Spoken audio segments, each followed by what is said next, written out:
വൈകിട്ട് ബെരികിനെ പോലെ അങ്ങോട്ടും ഇങ്ങോട്ടും നടക്കുകയാണ് സേറ.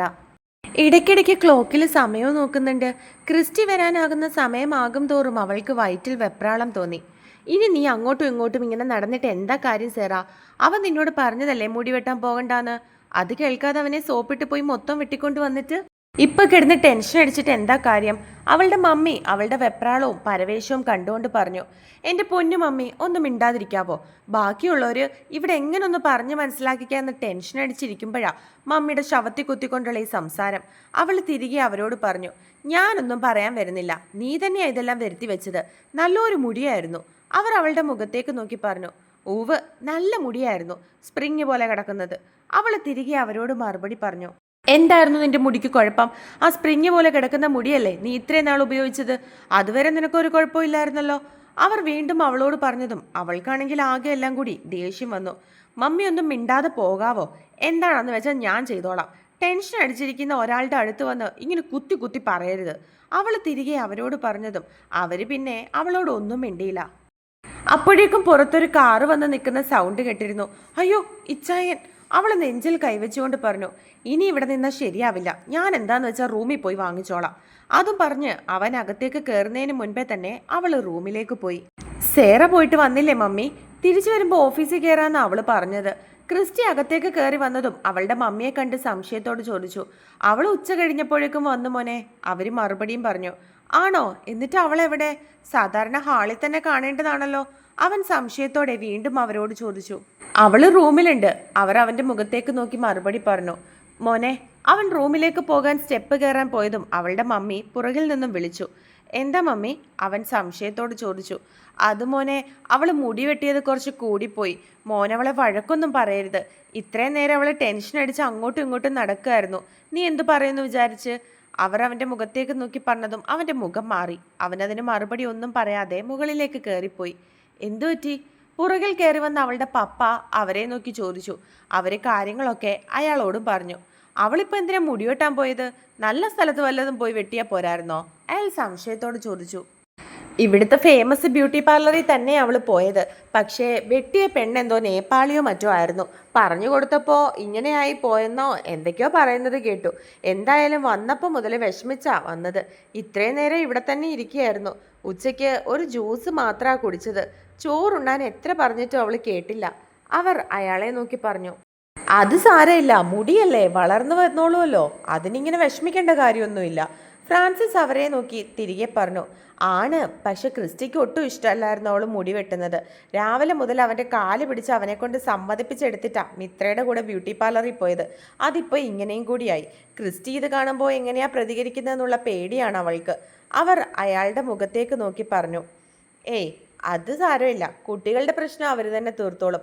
അവൻ അങ്ങനെയൊന്നും അവളോട് ദേഷ്യപ്പെടാൻ പറ്റില്ല. നീ പോയി ഒരു കോഫി എടുക്ക്. അയാൾ പറഞ്ഞതും അവർ തലയാട്ടിക്കൊണ്ട് അടുക്കളയിലേക്ക് നടന്നു. ബദേൽ വീട്ടിൽ ഇപ്പോൾ ഫ്രാൻസിസും ഭാര്യയും ക്രിസ്റ്റി സേറയും മാത്രമേ ഉള്ളൂ. ജോസഫിന്റെ ഭാര്യയെ മക്കൾ അങ്ങ് കൊണ്ടുപോവുകയാണ്. അതിനു മുൻപ് സ്വന്തം വീട്ടിൽ പോയിരിക്കുകയാണ് അവർ. ക്രിസ്റ്റി ദേഷ്യത്തോടെ റൂമിലേക്ക് ചെന്നു. അവൻ ചെന്നപ്പോൾ അവൾ കട്ടിലിൽ നഖവും കടിച്ചുകൊണ്ടിരിക്കുകയായിരുന്നു. അവൻ അവളുടെ മുഖത്തേക്ക് നോക്കി. മുടി സ്മൂത്ത് ചെയ്തിട്ടുണ്ട്, പക്ഷെ തോളപ്പം മാത്രമേ ഉള്ളൂ. അവൾക്കത് ചേരാത്തതുപോലെ അവന് തോന്നി. റൂമിൽ ആരുടെയോ സാന്നിധ്യം അറിഞ്ഞതും അവൾ തല ഉയർത്തി അവൻ്റെ മുഖത്തേക്ക് നോക്കി. അവൾ നോക്കുന്നത് കണ്ട് അവൻ പെട്ടെന്ന് കണ്ണുകൾ മാറ്റി. പിന്നെ അവളോട് ഒന്നും സംസാരിക്കുകയോ പറയുകയോ ഒന്നും ചെയ്യാതെ കയ്യിൽ കിടന്ന വാച്ച് ഊരി അവൻ ഷെൽഫിലേക്ക് വെച്ചു. പിന്നെ അവളെ നോക്കാതെ തന്നെ ഷർട്ടിൻ്റെ ബട്ടൺസ് അഴിക്കാനായി തുടങ്ങി. ഇച്ചായ, അവൾ അവനെ വിളിച്ചു. ആ, എന്താ? അവളെ നോക്കാതെ തന്നെ അവൻ മറുപടി പറഞ്ഞു. എന്നോടെന്താ ഒന്നും ചോദിക്കുകയോ പറയുകയോ ചെയ്യാത്തത്? എന്നോട് ദേഷ്യമാണോ? അവൾ അവനെ നോക്കി വീണ്ടും ചോദിച്ചു. എനിക്ക് ചോദിക്കാനും പറയാനും തോന്നാത്തത് കൊണ്ട് അവൻ ശബ്ദം കടുപ്പിച്ചു പറഞ്ഞു. ഇച്ചായ, സോറി, ഞാൻ ഇങ്ങനെ വെട്ടാനല്ല അവരോട് പറഞ്ഞത്. അതൊരു നേപ്പാളി പെണ്ണായിരുന്നു. അവർക്ക് പറഞ്ഞു കൊടുത്തതിൽ എന്തോ മിസ്റ്റേക്ക് പറ്റിയതാ. പൈസ വാങ്ങിച്ചില്ല. അവർക്ക് മനസ്സിലായി അവർ തെറ്റാ ചെയ്തതെന്ന്. അവൾ അവൻ്റെ മുഖത്തേക്ക് നോക്കി പറഞ്ഞതും അവൻ ഒന്നും തന്നെ മിണ്ടിയില്ല. അവൻ അവളെ ഒന്ന് നോക്കുന്നത് കൂടിയില്ലായിരുന്നു. അത് കണ്ടത് അവൾക്ക് വിഷമം തോന്നി. തന്നെ ഒന്ന് വഴക്ക് പറയുകയോ തന്നോടൊന്നെങ്കിലും സംസാരിക്കുകയോ ചെയ്തിരുന്നെങ്കിൽ പോലും ഇത്രയും പ്രശ്നമില്ലായിരുന്നു. ഇത് തന്നെ അവോയ്ഡ് ചെയ്യുന്നത് പോലെയാണ് ഇച്ചായൻ പെരുമാറുന്നത്. ഒന്നും ചോദിക്കുകയോ പറയുകയോ ഒന്നും തന്നെ ചെയ്യുന്നില്ല. അതവളെ കൂടുതൽ വിഷമിപ്പിച്ചു. ഇച്ചായ, അവൾ അവൻ്റെ അടുത്തേക്ക് ചെന്നുകൊണ്ട് വീണ്ടും വിളിച്ചു. എന്നാൽ അവൻ അവളുടെ കൈകൾ തട്ടി മാറ്റിയിട്ട് ടവലും എടുത്ത് ബാത്റൂമിലേക്ക് കയറാൻ തുടങ്ങി. ഇച്ഛ, അവൾ വീണ്ടും വിളിച്ചു. എന്താ? അവൻ കുറച്ച് കടുപ്പിച്ച് ചോദിച്ചുകൊണ്ട് പുറകിലേക്ക് തിരിഞ്ഞു നോക്കിയതും അവൾ നിലത്തേക്ക് വീണിരുന്നു. സെറ, എന്നെ സോപ്പിടാനുള്ള നിന്റെ അഭിനയമൊന്നും എന്നോട് വേണ്ട. എഴുന്നേറ്റ് പോവാൻ നോക്ക്. എപ്പോഴും ഉള്ളതുപോലെ ഇത് നീ അഭിനയിച്ച് എന്നെ മയക്കാമെന്ന് കരുതണ്ട. അവൻ അവളെ നോക്കി പുച്ഛത്തോടെ പറഞ്ഞു. എന്നാൽ അപ്പോഴും അവൾ കണ്ണടച്ച് കിടക്കുകയായിരുന്നു. സെറ, എനിക്ക് ദേഷ്യം വരുന്നുണ്ട്. നിന്റെ അഭിനയൊന്നും നിർത്തിക്കേ, അവൻ വീണ്ടും പറഞ്ഞു. എന്നാൽ അപ്പോഴും അവൾ എഴുന്നേറ്റിരുന്നില്ല. സെറ, അവൻ വിളിച്ചുകൊണ്ട് അവളുടെ അടുത്തേക്ക് ചെന്നു. സെറ മോളെ, ഞാനതിന് നിന്നോട് ദേഷ്യപ്പെട്ടില്ലല്ലോ. നീ വെറുതെ എന്നെ ടെൻഷനാക്കല്ലേ. അഭിനയം മതി, എഴുന്നേൽക്ക്, അവൻ അവളെ തൻ്റെ കാലിലേക്ക് കിടത്തിക്കൊണ്ട് പറഞ്ഞു. എന്നാൽ അവൾ ഒന്ന് അനങ്ങുന്നത് കൂടിയില്ലായിരുന്നു. അതും കൂടി കണ്ടത് അവനെ ടെൻഷനാകാൻ തുടങ്ങി. അവൻ അവളെ എടുത്ത് കട്ടിലിലേക്ക് കിടത്തി. പിന്നെ ബാത്റൂമിൽ ചെന്ന് കപ്പിൽ വെള്ളം എടുത്തുകൊണ്ടുവന്ന് അവളുടെ അടുത്തേക്ക് ഇരുന്നു. പിന്നെ അതിൽ നിന്നും കുറച്ച് വെള്ളം എടുത്തിട്ട് അവൻ അവളുടെ മുഖത്തേക്ക് ഒഴിച്ചു. 1-2 തവണ വെള്ളം തളിച്ചതിന് ശേഷമാണ് അവൾ കണ്ണുകൾ തുറന്നത്. അവൾക്ക് ആകെ എന്തോ ഒരു മന്ദത പോലെ തോന്നി. ചുറ്റും എന്തൊക്കെയോ കറങ്ങുന്നത് പോലെ. അവൾ വീണ്ടും കണ്ണുകളൊന്ന് അടച്ചു തുറന്നു. എന്താ സെറ, നിനക്ക് എന്താ പറ്റിയേ? അവൻ സംശയത്തോടെ അവളോട് ചോദിച്ചു. അറിയില്ല ചായ, എനിക്ക് പെട്ടെന്ന് തല കറങ്ങുന്നത് പോലെ തോന്നി. പിന്നെ ഒന്നും എനിക്ക് ഓർമ്മയില്ല, അവൾ നെറ്റിയിൽ കൈവച്ചുകൊണ്ട് പറഞ്ഞു. വഴിഞ്ഞേക്ക്, നമുക്ക് ഹോസ്പിറ്റലിൽ പോയിട്ട് വരാം. അവൻ അവളുടെ മുഖത്തേക്ക് നോക്കി. വേണ്ട ചായ, എനിക്ക് കുഴപ്പമൊന്നുമില്ല, ഇപ്പോൾ ഓക്കെയാ, അവൾ അവൻ്റെ മുഖത്തേക്ക് നോക്കി പറഞ്ഞതും അവൻ ദേഷ്യത്തോടെ നോക്കി. സെറ, നീ വെറുതെ എന്നെ ദേഷ്യം പിടിപ്പിക്കാൻ നിൽക്കരുത്. നിനക്ക് കുഴപ്പമൊന്നുമില്ലാഞ്ഞിട്ടാണോ ഇപ്പം നീ തലകറങ്ങി വീണത്? ഞാൻ കുളിച്ചിട്ട് ഇപ്പം വരാം, നീ ഒരുങ്ങി നിൽക്ക്, അവൻ അവളുടെ മുഖത്തേക്ക് നോക്കി വീണ്ടും പറഞ്ഞു. വേണ്ട ചായ, എനിക്കിപ്പോൾ പ്രശ്നമൊന്നും ഇല്ല, അവൾ വീണ്ടും അവൻ്റെ മുഖത്തേക്ക് നോക്കി. സെറ, ഒരു കാര്യം എന്നെ കൊണ്ട് വീണ്ടും വീണ്ടും നീ പറയിപ്പിക്കരുത്. എനിക്കത് ഇഷ്ടമുള്ളത് നിനക്കറിയാലോ. വയ്യാതിരിക്കുകയാണെന്നൊന്നും ഞാൻ നോക്കില്ല. പോയി റെഡിയായി നിൽക്ക്, അവൻ ഒന്നുകൂടി ദേഷ്യത്തോടെ പറഞ്ഞതും അവൾ തലയാട്ടി. അവൻ കുളിച്ചിട്ടിറങ്ങിയപ്പോഴേക്കും പോകാൻ താല്പര്യമില്ലാത്തതുപോലെ ഒരുങ്ങിയിരിക്കുകയാണ് സെറ. മുടി അഴിച്ച് അങ്ങനെ തന്നെ ഇട്ടിരിക്കുകയാണ്. സെറ, നീ മുടി ഒന്ന് കെട്ടിവെക്ക്, അവൻ അവളെ നോക്കാതെ കണ്ണാടിയിൽ മാത്രം നോക്കിക്കൊണ്ട് പറഞ്ഞു. അതിച്ചാ, അവൾ നഖം കടിച്ചുകൊണ്ട് അവനെ നോക്കി. അത് പറയുന്നത് കേട്ടതും അവൻ ദേഷ്യത്തോടെ അവളുടെ മുഖത്തേക്ക് തിരിഞ്ഞു നോക്കി. സെറ, നിന്റെ മുടി ഇങ്ങനെ കിടക്കുന്നത് കാണുന്തോറും എനിക്ക് ദേഷ്യം വരുന്നുണ്ട്, അവൻ അവളെ നോക്കി പറഞ്ഞു.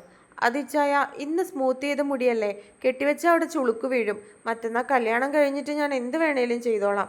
ഇപ്പം ഇത് കെട്ടിവെച്ച മുടി ചെയ്തതൊക്കെ വെറുതെ ആയി പോവും. പ്ലീസ് ഇച്ചായ, അവൾ അവൻ്റെ മുഖത്തേക്ക് നോക്കി ദയനീയമായി പറഞ്ഞു. അതിനവൻ ഒന്നും തന്നെ മിണ്ടിയില്ല.